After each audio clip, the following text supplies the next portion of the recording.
Good morning. As we go to the chitas of today, today is Monday.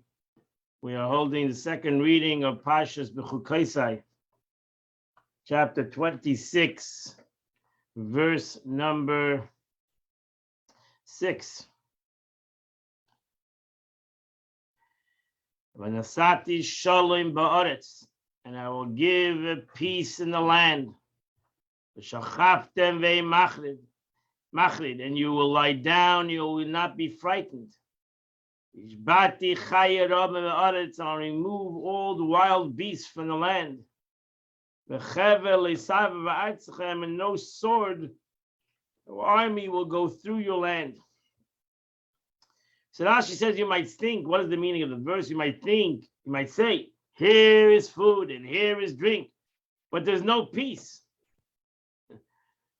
Peace, there's no shalom. You can have everything in life, but there's no peace. Then there's nothing. So therefore the Torah tells us, after all these blessings, I'm going to give you all these abundance of everything, I'm going to give you peace. I'll grant you peace on land. From here we learn that peace is equal to everything. Shalom bayis, shalom in Israel, shalom in the world. And so is illustrated in our morning prayers when we say the blessing, when we say, blessed are you, O Lord, who makes peace and creates everything. Oiseh shalom uveireh sakoil. Every God makes peace.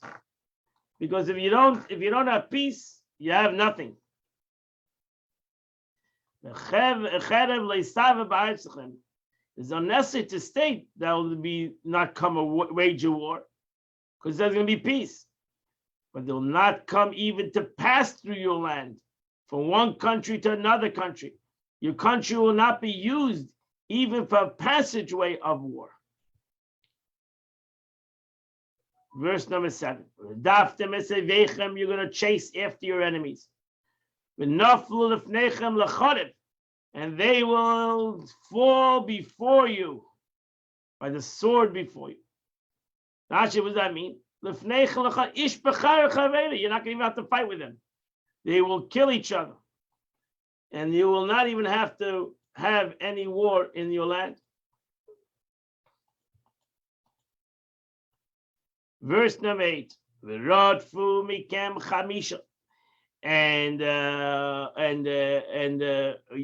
you will pursue 100. 5 will pursue 100. And 100 will pursue 10,000. And your enemies will fall before you by the sword.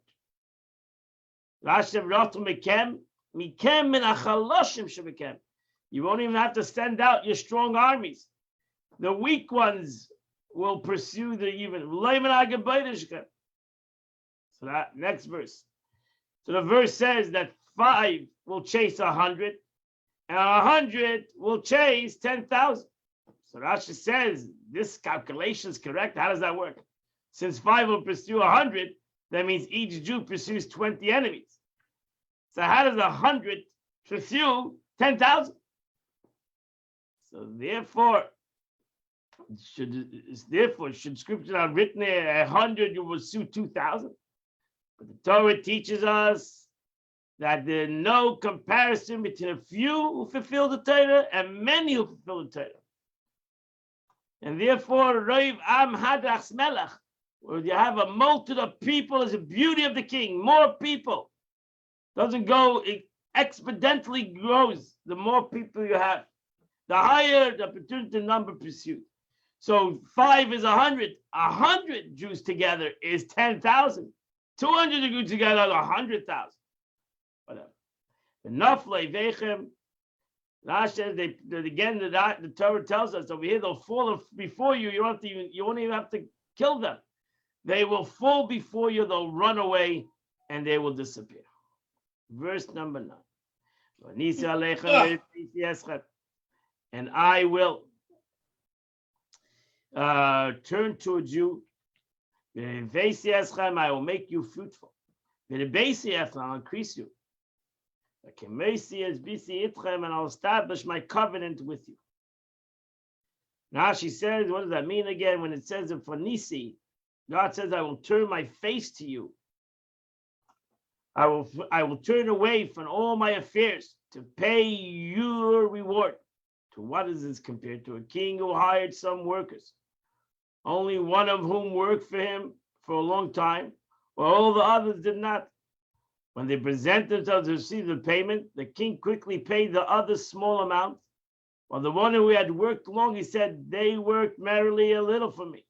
But you, I must now turn my attention to calculate the amount I owe you. Likewise, God quickly pays the nations in small amounts. He owes them for their good deeds. And then he turns his attention, as it were, to the Jewish people. And he makes a calculation, the Eibishter makes a calculation of what he owes us. And while you'll be fruitful, bepriya, v'rivya, Baruch Hashem, I'll bless you with children.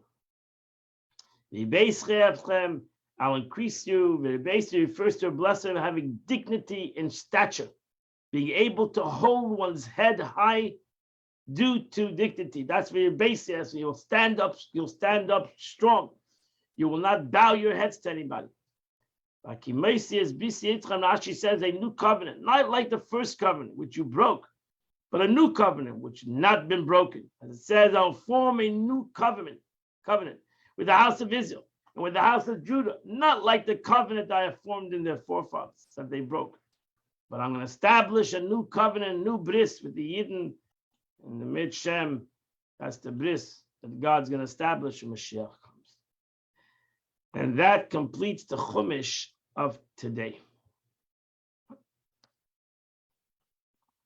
you're wondering why there's small readings, because tomorrow is going to be the long Chumash. It starts the curses of the curses that are in this week's parsha. We are going to the Tanya of today. Oops. We begin chapter 50 of Tanya. So, as he writes here, this chapter warrants a brief introduction. In previous chapters of Tanya, I've discussed the various levels and forms of love of God, each of which can inspire one to study Torah and absorb mitzvahs and increase enthusiasm. In all of these levels, the love consists of yearning to become joined with God, or else a desire that the divine be revealed within one's soul. For this reason, the love of God arouses one directly to study Torah and observance of mitzvahs, for through these a Jew becomes joined with God, and godliness becomes revealed in the soul. That's what we've learned in the last couple of chapters. Chapter 50, we're going to chapter 50, we'll discuss a different form of love. Rather than yearning to become joined with God, it's a thirst and a craving for the divine to the point of kalois hanefesh. Kalois hanefesh. You might hear this word a couple of times. Kalot hanefesh. An utter rapture that consumes the soul until it's on the verge of expiring in sheer godliness. The aim of this love, then, is that the soul tears itself away from the body and from whatever ties it has to the body and expires into godliness. Whoa! Such a love cannot prompt one directly to observe Torah mitzvahs. But this possible only when the soul is enclosed within the body. Mitzvahs and Torah is only when the soul's in the body. When the soul wants to leave the body. So now, in essence, the soul wants to separate itself. But nevertheless, the ultimate aim of every loving God is to serve him through fulfilling his will. So ultimately, it has to come down, back. The concept of Rotzi and Shuk. That's where the sons of Aaron, when too much of a desire to leave the body, and not have a return to the body.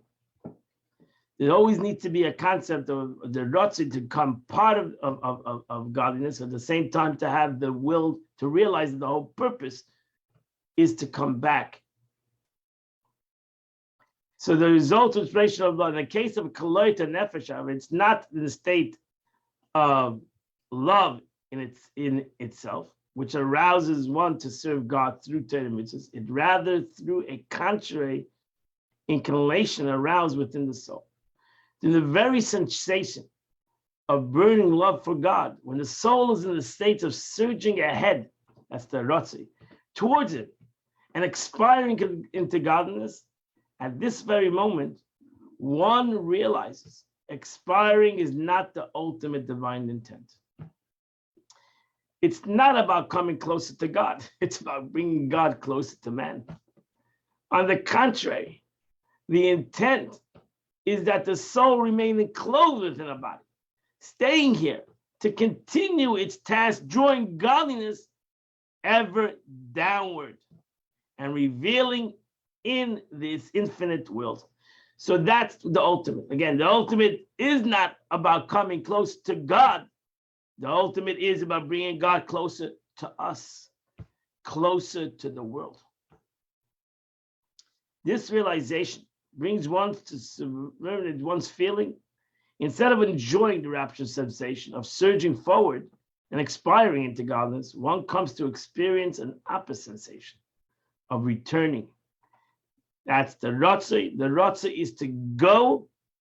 The Shuv is to return. Ratzah and Shuv.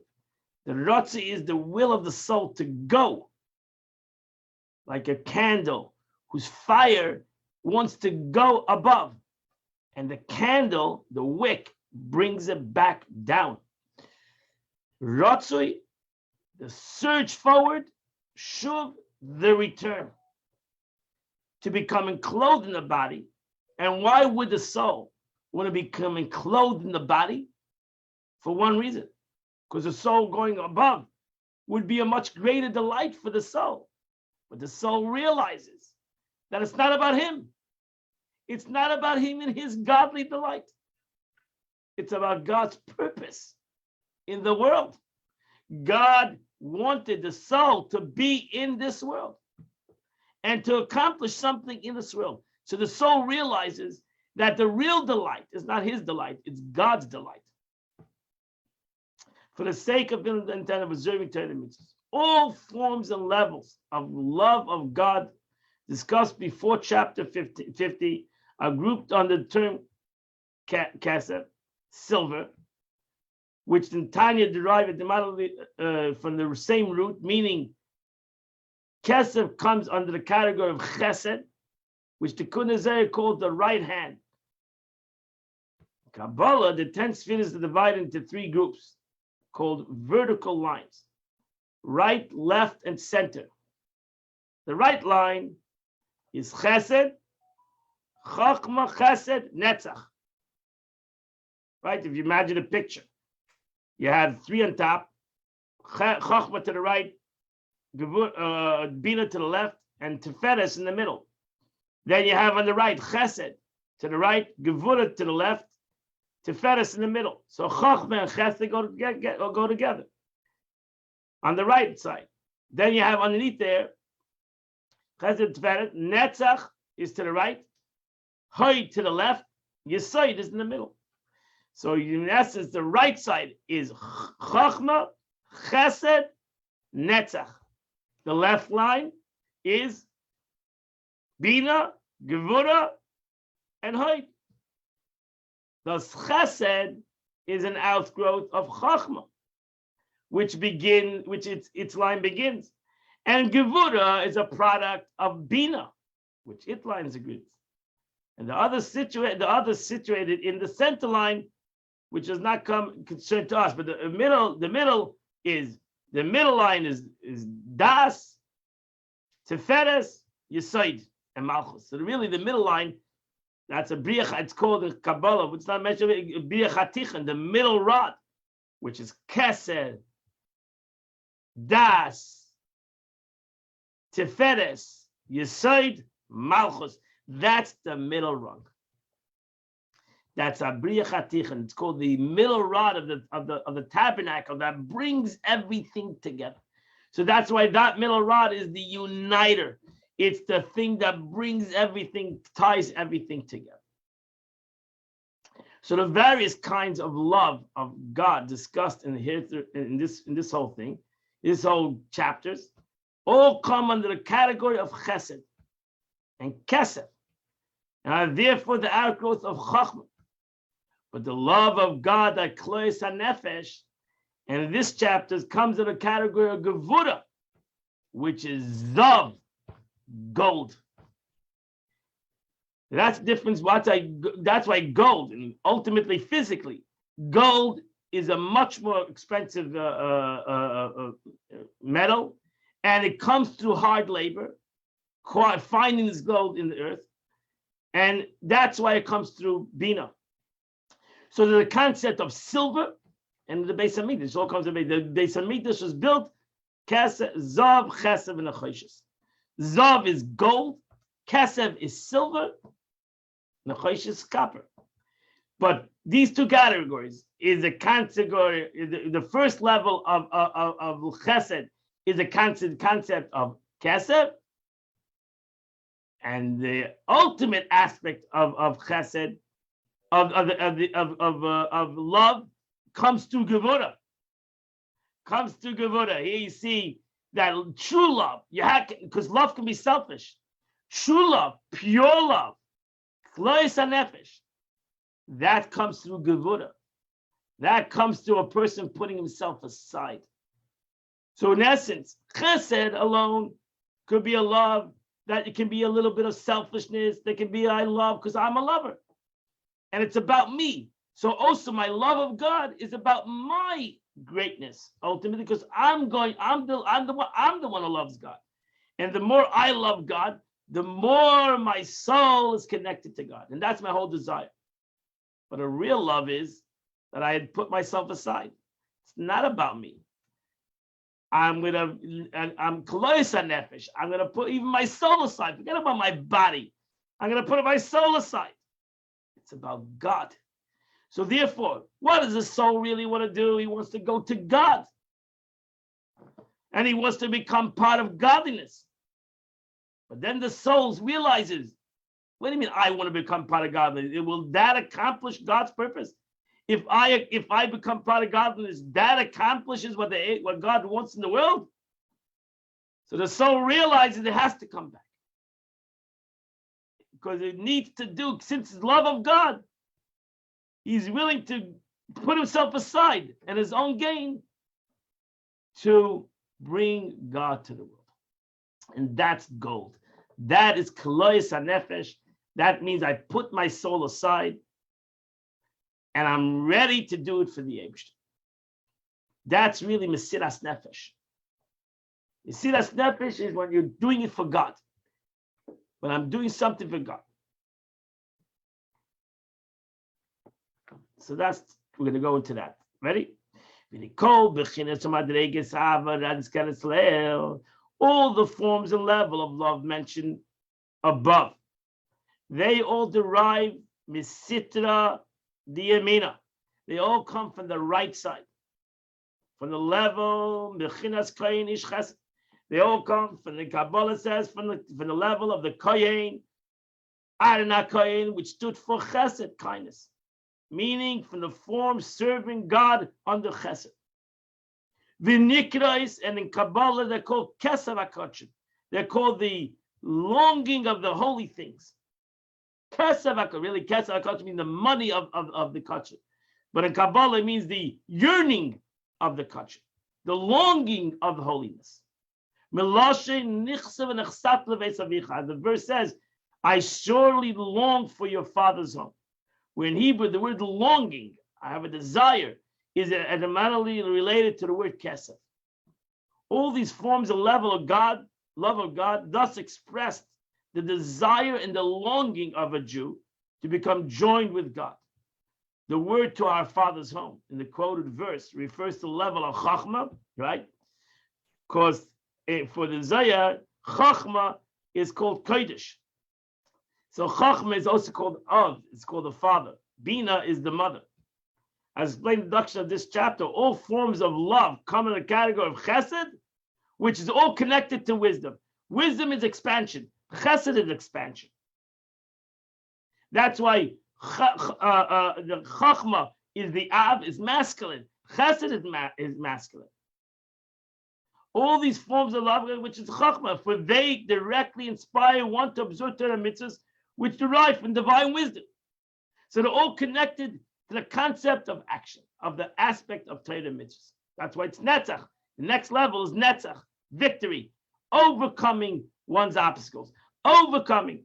That's it. Nothing stands before the chesed, the concept of giving. But there's a higher level. And there's however another level of love, which goes above and beyond. As gold is superior to silver.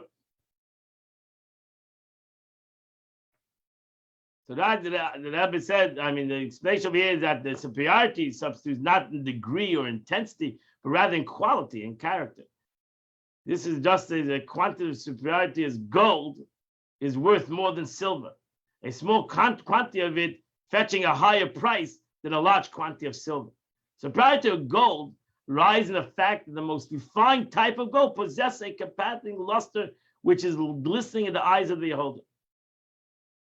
All other types of gold are related to this type. Silver, on the other hand, does not possess this quality.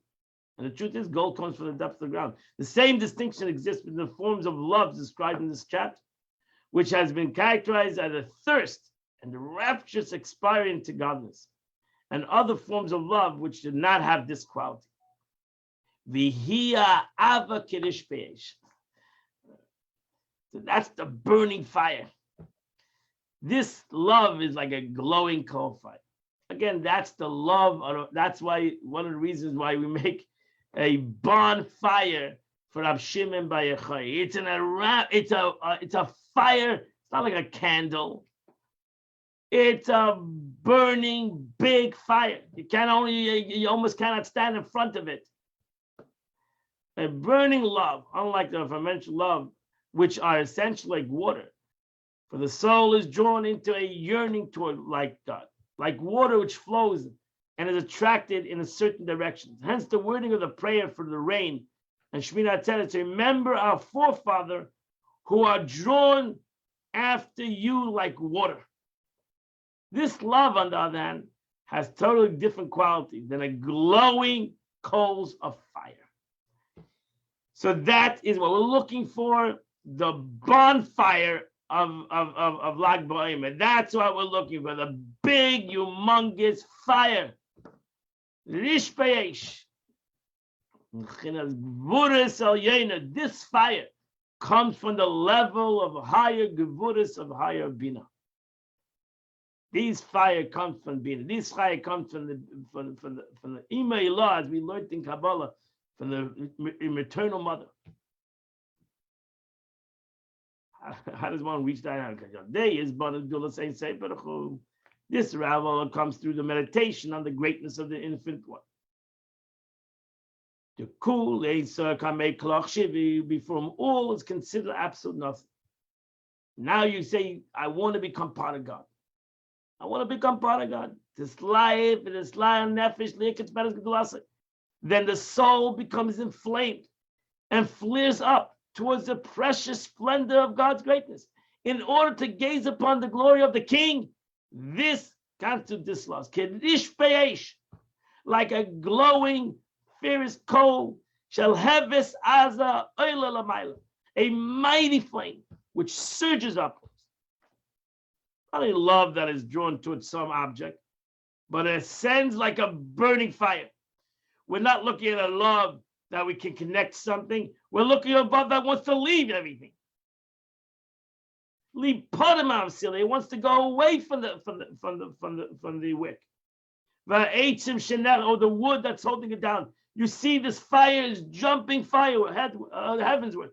It wants to leave the physical. It wants to connect to something higher. and it's a burning. It's a strong flame. In the same way, the soul seeks to tear away. You have to look at that bonfire and imagine your neshama that wants to rush above. It has such intensity that it wants to leave its physical existence, which compared to a wick and the wood in relation to the fire that lights the soul. This result is by the strengthening of the foundation of fire. To the fire in the divine soul. Unlike the forms of love, which derive from the element of water, divine soul, this comes from the fire of the divine soul. So you have chesed, as we learned. Chesed comes from water. The light. The light is the light in the second chapter, the first chapter of Tanya. The light comes from the water. But gevura, fire, eish, comes from the element of fire. There's the element of water within a person, the element of fire. The element of fire is gevura. But a positive, we're talking about a positive gevura, a positive strength. It's not just to have a delight in something. I have the strength and the power to go above myself. I have the yearning and the desire to reach above myself. Thus, as the physical domain, one becomes thirsty when the element of fire predominates. So do the spiritual domain do. The going up of the divine soul in the element of the fire creates a thirst within the soul. As is written, Samalacha nafshi. David HaMelech says, King David said, my soul is thirsty for you. I'm not thirsty for you because I have a delight. I'm thirsty for you because I have such a yearning for you. It has nothing to do with me. I want to be with you. And you come to a love sickness, where the soul is sick with the love of God. Thus, a unique physical thirst brings state of sickness. Be careful with this love. And then it comes to the virtual expiring of the soul. The expiring of the soul, as is written, my soul expires. If not for the contrary sensation retreat, the retaining of ourselves went further, the soul would literally expire. If the soul would not remember that it's not for the purpose he came to the world to become part of God, but actually being God to the world, the soul would disappear.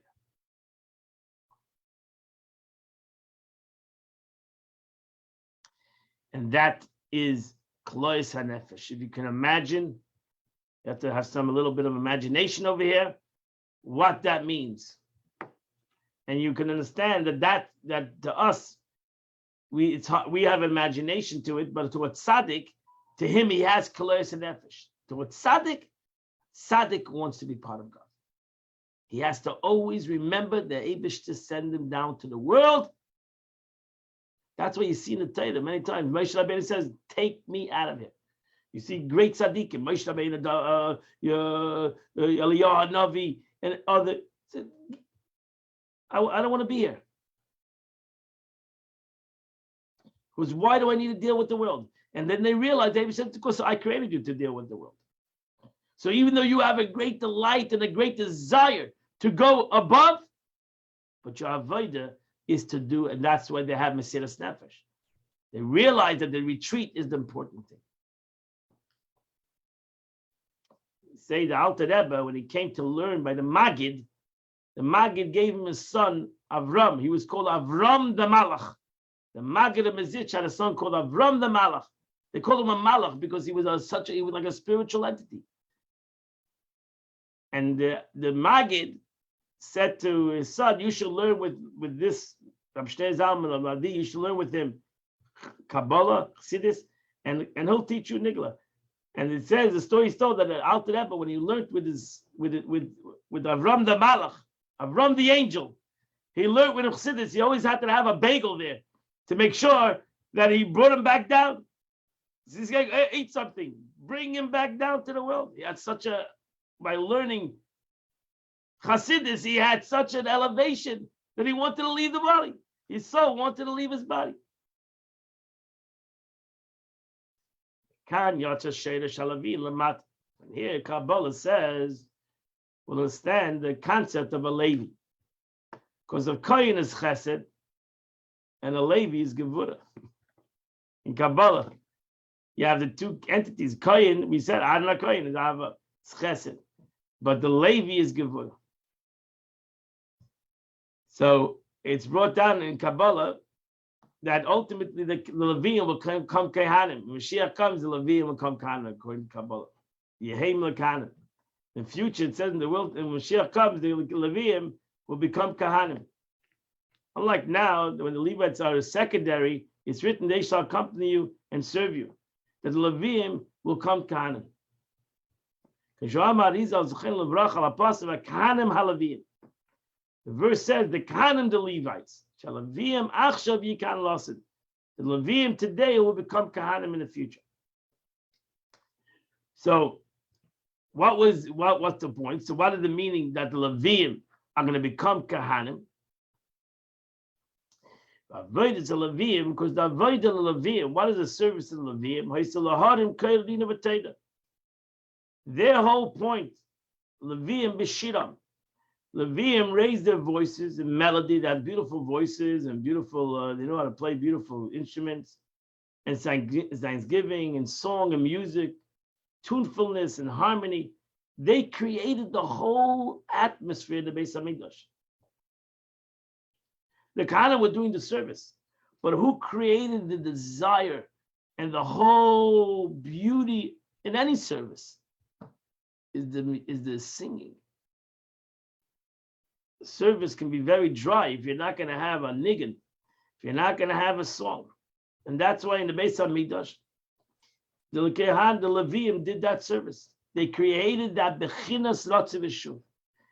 Through their song, the music progressed in a manner of advance and retreat. They were expert musicians.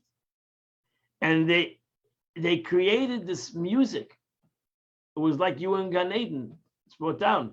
When you came to the Beis Hamikdash, you felt this concept of this Ratzi through the service of the Leviim. You felt this concept of wanting to become closer, but then coming back down. And this aspect of Ratzi and Shuv, what the Leviim created.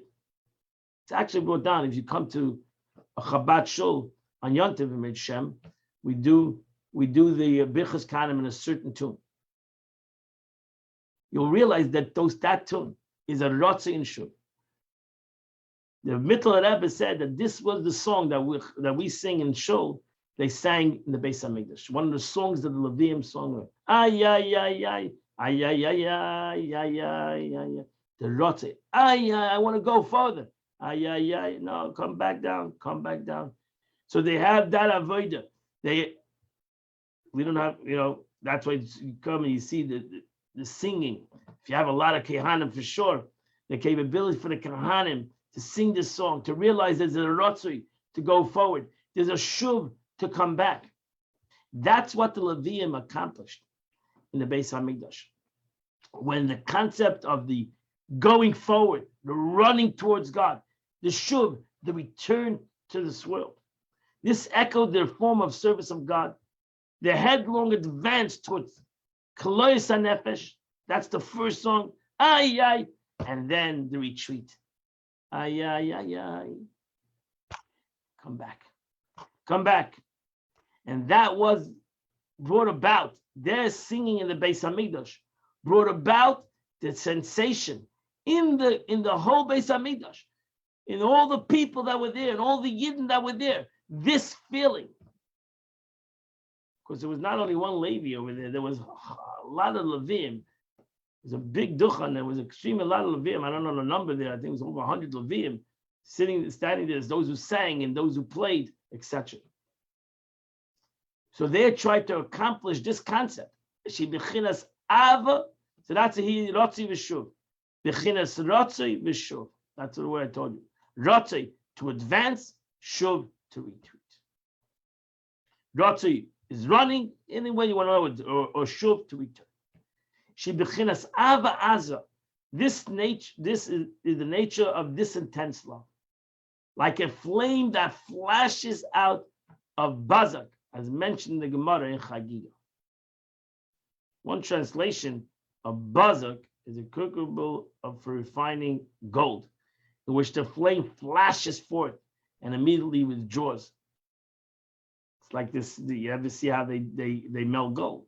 They put it in a tight place, and they intense heat, a little hole on top, and the fire comes out, goes back in. Likewise, the love of God we're discussing in this chapter first experiences a rotzi, a state in which the soul surges forward as it's about to expire, and then a shuv.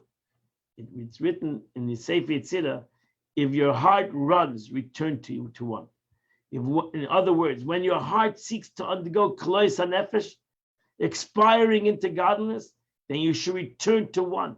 Withhold yourself from the course and return in order to bring the revelation of God's oneness in this physical world. Because that's the whole purpose. If you expire, which the sons of Aaron did exactly this, but they didn't have the shuv, they didn't return. That's what the sin was. They were extremely great tzaddikim, and they reached the level of a rotzui to become one with God. They were missing one thing, the shuv. At this point, one realized that kalois nefesh is not the divine intent, which is rather that the soul remain in a body and observe and tell you the mitzvah, thereby revealing one God unity in the world. The Efshel Levai is a hate of a michtav. Alter Rebbe says it's impossible to explain the subject clearly in writing. Lakol ish nilva v'nova. Yet every person with a feeling in his heart, meaning one who has perfection in his heart, v'novin, and has some understanding, that he uses a faculty of his understanding, hamaskel adava, and intelligent in grasping a subject. This is an important line over here in general. That's a maskil el davar, an intelligence in grasping a subject by using the faculty of chachma. That takes. Yesterday we mentioned in the chumash. In Bechokais Amelim B'divrei Torah, the Rashi says there's a mitzvah not only to learn Torah, there's a mitzvah to there's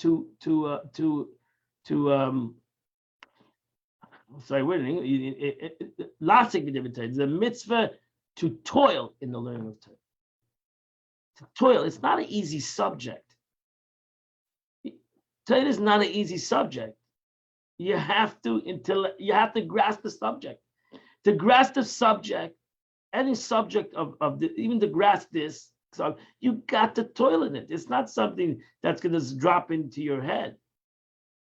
It takes toiling. It takes work. It takes work.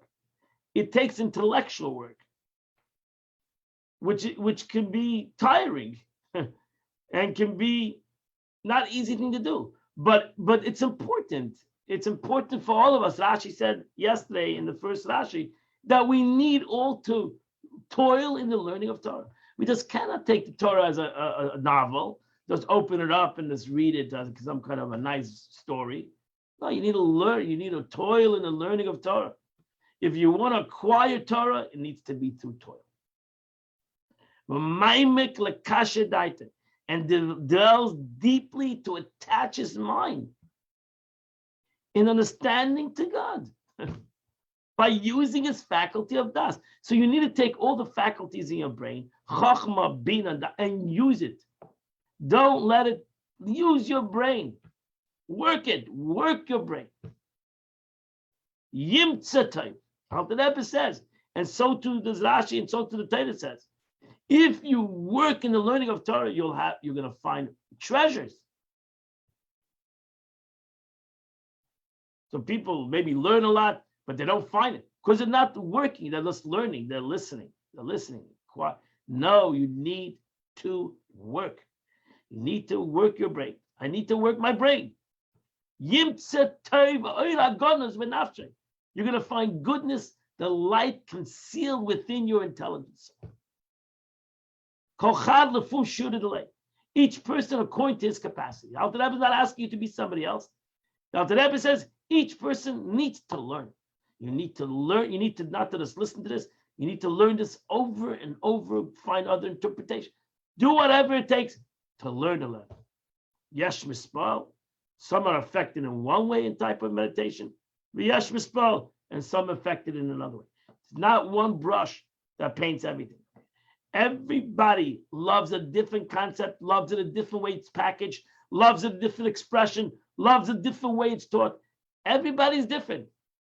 And therefore, everybody needs to not only listen, needs to use his own seichel, not only to acquire knowledge, to just listen knowledge and acquire information. The Torah is not a book only of information. The Torah is a book of knowledge. And the Torah wants to become your knowledge. If I'm not gonna work on it, it'll never become my knowledge. And how do you do that, my friends? The only way you can do that is by fear of sin. Al-Dara goes back to where he started off a while ago. If you don't have a little bit of fear, respect of the subject, you'll never learn the subject. If any of us thinking that we're coming to give knowledge to the subject, then you're never going to learn.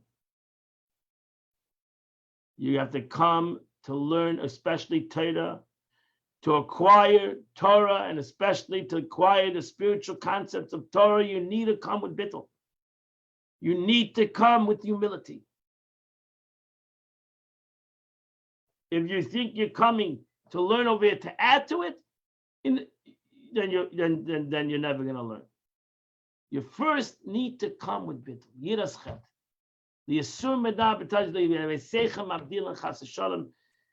It shouldn't be that your transgression interposed between you and God.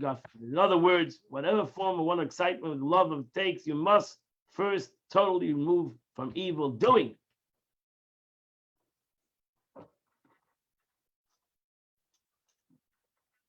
Okay, guys, this was a deep subject. Learn it again and again and again. As Alter Rebbe says, it's hard for him to explain it in writing. This has been explained in many places in Chassidut, in many of the teachings of the Alter Rebbe and the other great Chabad Rabbeim. Ultimately, try to explain this concept. I said it by the Lag Boma bonfire. I said, look at this bonfire, and maybe you'll understand what means the Alter Rebbe keeps on saying. This, you should have a love of God like a burning fire. That's what it means. This sort of humongous fire, powerful fire that's surging upwards, consuming everything that's in it, that's in front of it, that's within it. That's the burning fire we're looking for. That's the fire, that's the flame that we're looking for. Hi, friends. Today is the 22nd. It's 22nd day of the month, which is chapter 106 and 107 in your Tillim. Chapter 106 and 107. I wish you all a wonderful day. Keep on learning, my friends, and keep on awakening, finding this Ava Mr. finding this burning fire that's in you, in us, and bringing it out to the open. God bless you all. See you tomorrow at 8 a.m. We will continue the learning of Chitas. I wish you all a wonderful day.